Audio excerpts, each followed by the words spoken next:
today's ganap nga, nasa Arayat, Pampanga nga kami ngayon at meron nga kaming kainan na pupuntahan. Pero ito, secret lang natin to kasi lagi namin tong kinakainan.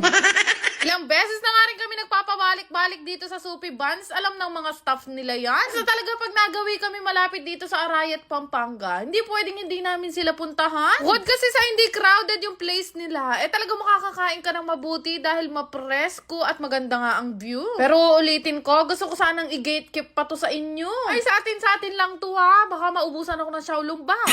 Bukod nga dyan, napakababait talaga ng mga staff nila dito. Lahat sila approachable. Actually, pwede nyo nga rin tingnan kung paano nila ginagawa at gaano kalinis ginagawa ang mga Xiaolong Bao nila dito. Tingnan nyo naman kung gaano kalinis ang kuko ni Kuya. Nga lang, nung oras na nagpunta kami, hindi pa nga karamihan yung tao. Kaya naman nung pagdating namin, nag-order na nga kami nila Bebo. Hindi nga sila naka-aircon, pero ewan ko, sobrang presko dito. Tingnan nyo naman kami dalawa ni Bebo. Mo-order lang para kami nagpiprenup. Naksuta.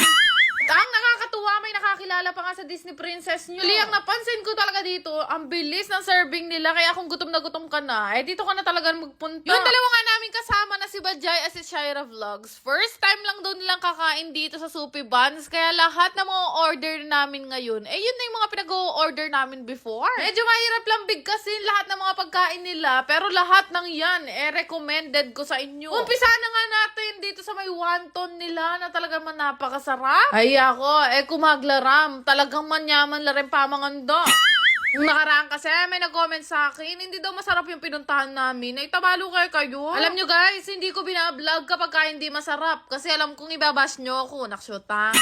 Ilang talaga yung mga binablog namin dalawa ni Bebo. Pero kung hindi nga kayo sanay sa mga Taiwanese food o kaya Chinese food, hindi ko re-recommend to sa inyo. Pero alam nyo ba guys, dati wala rin akong alam kainin, kundi adobo, ampon, sinigang at saka buro. Nung natutunan ko ang kumain dito sa Soupy Buns at kumain ng ibang cuisine, ay Diyos ko, may adik kun talaga.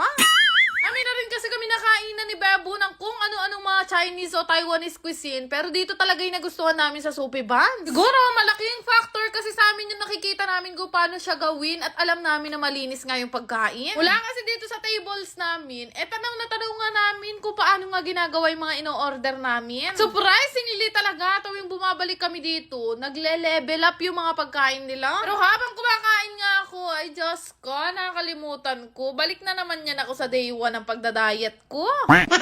Ay, wala na talaga melyari kin Disney Princess nyo, panenyang mengan. Naksyuta. Pero okay, mag-alala, magbabawi na lang ako ng takbo pag uwi ko ng bahay. Kasakit. Cheat day, malala na naman kasi ang nangyari. Paano ba naman kasi mga kasama ko sa bahay, panelang maranot. Ewan ko lang talaga kung hindi tumulo ang mga wawa nyo dito sa siopaw na punong-puno talaga ng laman. Naamoy at nainggit pa nga sa akin si Bajay nung nakita niya yung siopaw na in-order ko. Siopaw kasi gusto ko talaga yung malambot at hindi mahirap nguyain. Pero tingnan nyo naman kung gaano karami ang feeling. Grabe, pang malakasan din talaga pati siopaw nila. Alam nyo na siguro ang rason kung bakit bumabalik-balik kami dito sa Soupy Buns. Maya-maya nga, hindi na kami nagkikibuang apat. Kinat mo ko at siya. Sobrang dami nga namin na-order, hindi na nga namin naubos lahat, pero buti na lang pwedeng mag-take out dito. Aba, syempre, sayang yan, para meron kaming pang midnight snack mamaya, inuwi na rin namin yung mga hindi namin naubos. Ulitin ko secret lang natin to. Abay, baka lusubin at dumugin nyo tong Soupy Buns, kami naman ang mahirapang kumain.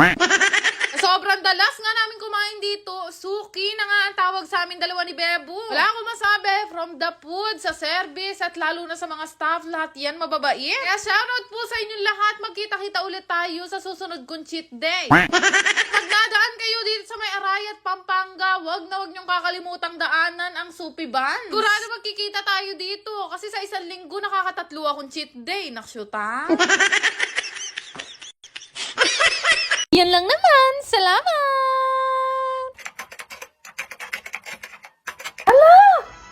Oh my God, ang laki! 23,000! Share ko na din sa inyo, ito pinaglilibangan kong ang laro na MI777. Sobrang daming laro na pwede nyo pagpilian dito, pero ito ay pinagbabawal ko sa mga bata. Libangan ko lang rin to at nilalaro ko lang to kapag may extra ko. Nyo guys, napakadali lang laruin nito at minsan nga hindi ko namamalayan na malaki na panay napapalanunan ko. Syempre, gaya ng ibang laro, may nananalo at may natatalo din dito. Swertiyan lang talaga yung labanan dito, pero ngayong araw mukhang sinwerte ako dahil nanalo ako ng halos 100,000.